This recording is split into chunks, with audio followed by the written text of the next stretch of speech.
Alright, so this is just going to be a single take. I got my, just seeing what you all can see, just make sure you can see everything. But this is how you do a DIY, quick and cheap and easy roof rack mount for a camera, any kind. You can use this, or you can just get an adapter and use an action camera like what's on my head. But all you need is 1/4 wing nuts, 1/4 by 3" screws. You need 1/4 washers, 1/4 locking nuts. You can either use the one with nylons like I got, or you can use just medium strength thread locker. But all you need is these supplies, a tape measure, a camera choice, like I said, and then just an impact, just so you can drill through your board. And then I'm going to use a circular saw. You can use a hand saw. You can also just use a screwdriver, but you do need something to get through this board. Yeah, so let's get started. You can paint these. I don't care for mine to be ugly. You can see I got the F10 right there with roof rack, and then the 4Runner right there. So make sure you all can see that with the roof rack. So, first step is you want to measure what you need. Grab your tape measure and come out here. You're going to measure how wide. I have 2 roof racks, so I'm going to make it applicable for both. So just lock it on over there on the other side of your roof rack. And you want to have a little bit of room on the sides, so about 40 inches. And if we come up here on top of the 4Runner, measure across here, about the same. This one's 42, so we're going to do a 42-inch mount for that. And then, so coming back in the garage, it's real simple. You're just going to measure out your 42 inches, grab your some sort of writing utensil, measure out. We're going to do a 42-inch one first. Nice mark. And grab your, this doesn't have to be super precise, grab your a square, and then just, so it's not super jank, we're just going to make it at least a straight cut. Yeah. Got that. And then grab us a battery for a circular saw. Just gonna move this sort of stuff, just that's fragile, just to cut it. We will depth a little bit. Here.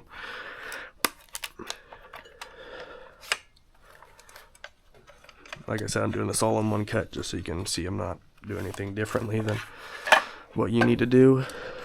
I'm going to grab a clamp for that. We'll grab this one. Something to clamp it down. Just so it doesn't fly out under you when you're trying to cut it. This is kind of a little bit more annoying to get on there than I thought it would be. There we go. Just enough to hold it in place. Like that, so it doesn't get cut.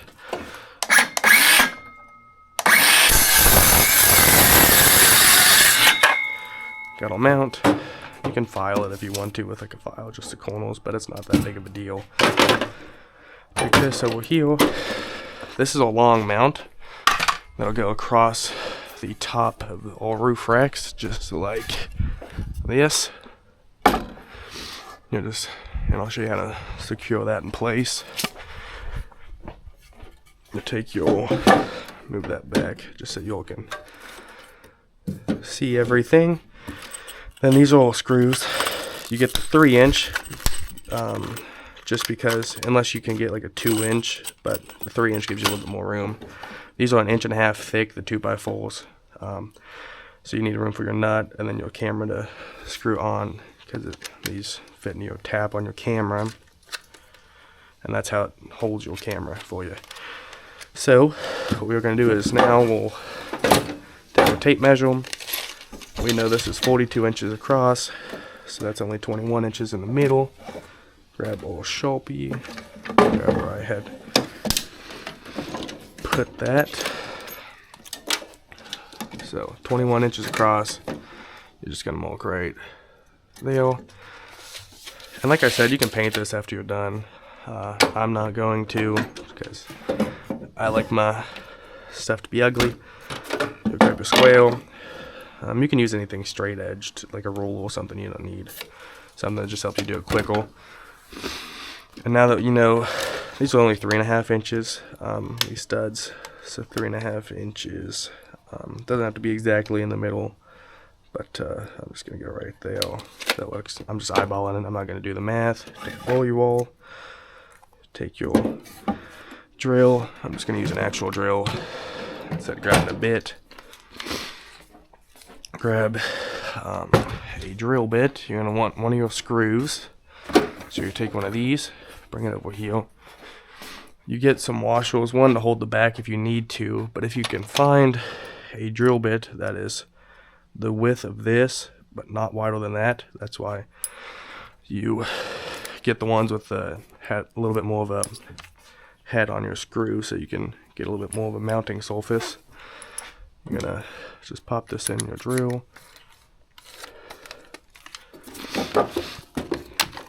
Sorry guys, we'll just pop this in your drill, and then you'll just get right on your mulch.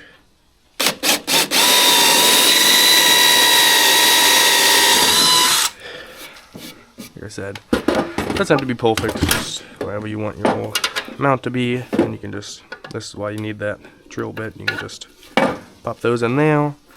Now what you do to get a little bit more surface area is you grab your washers, and then you will put that over that.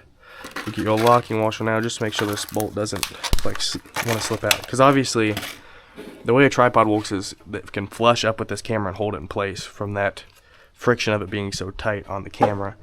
But with this you have extra room, so you need something to hold this from doing this while you're driving or doing something off-road. So what I'm going to do, just grab that, and I'm going to show you how to do it with just hand tools, because not everyone has drills, well, impacts and drills and drivels and all that sorts.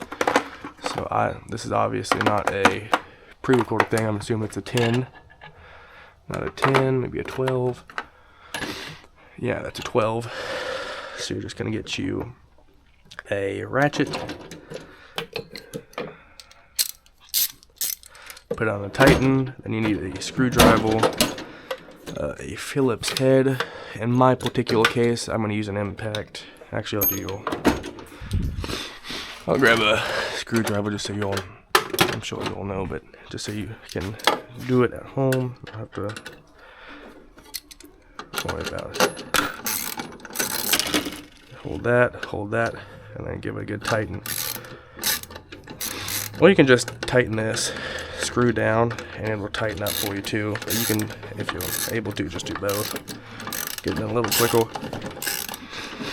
Just make sure not to strip out the screw. It's going to cause you a world of issues. You don't want to have to deal with that.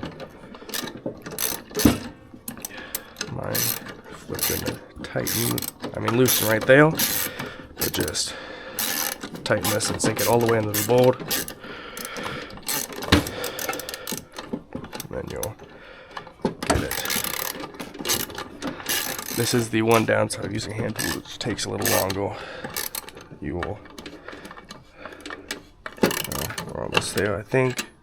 Yeah, we are. I'm gonna speed this up on the other mounts, the shorter ones, just so you all don't have to sit through it, but just so you all know you can do this with just hand tools. I figure I'd do one without using an impact drive or something, because you really don't need a ton of power tools to do stuff. See how long we've been going. 9 minutes. I'll try and shorten this down as much as I can. Not make it super boring, but yeah. Then you want to sink in that screw a little bit. Not a ton, but just enough to have it bite down. See how that head on that screw, when I tighten it, it's not moving that head of the screw, as you can see. Looks like I'm loosening it. It's just revolves. You know, that's all you really need. That's locked in place. That's not going to just slip off easily.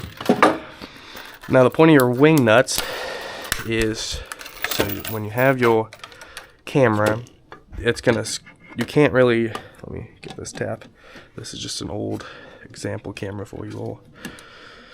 when you have your tap, you can't decide where it points, or else it's going to be loose and shaking, especially if you're driving. So what I grab these wing nuts for, don't absolutely drop your camera. Take this wing nut and try and get it on. I know the upside down thing looks kind of goofy. It's not the easiest thing to get threaded on now, but when you can, there we go.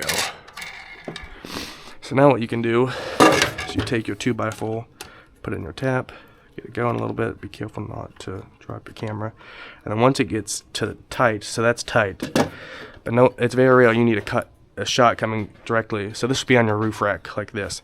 It's very real, you need a shot exactly like that.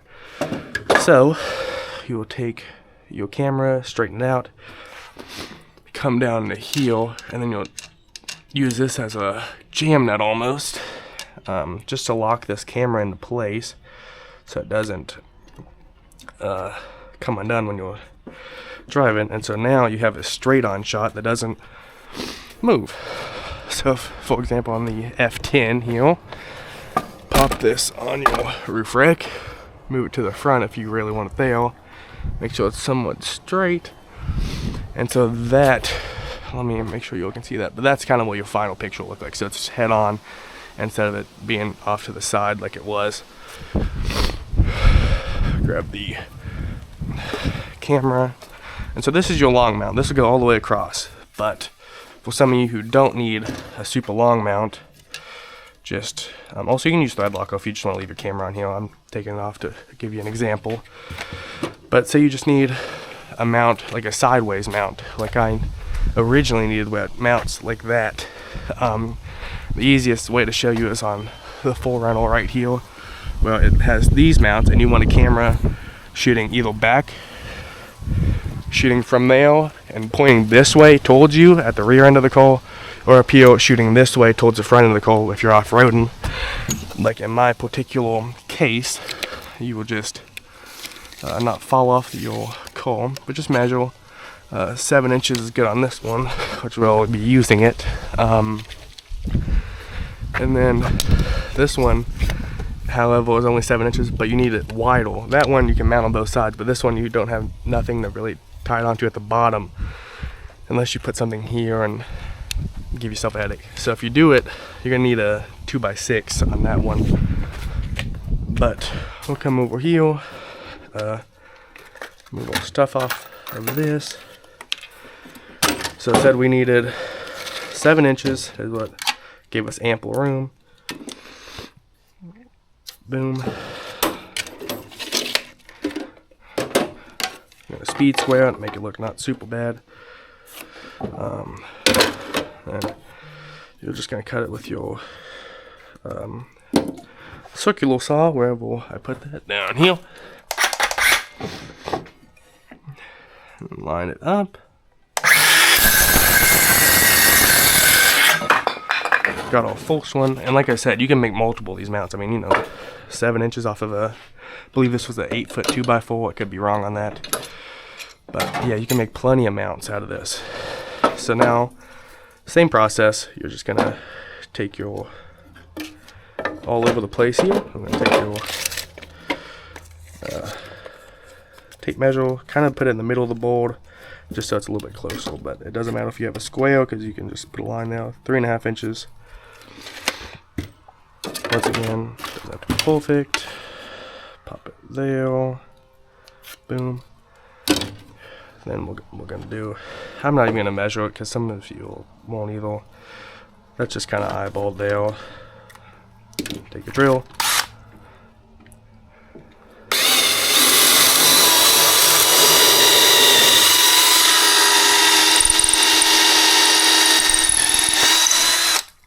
Then, now that you get your hole, it's the exact same process as the other one. I'll just show everyone how you do it.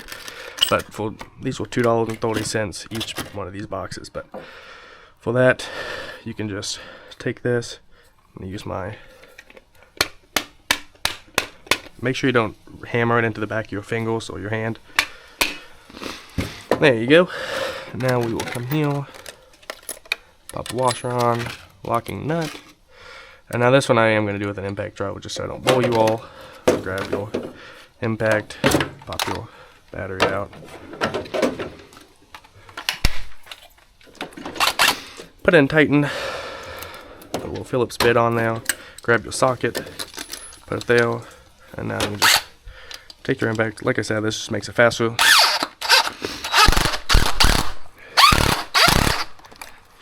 Make sure I strip everything. Okay, good.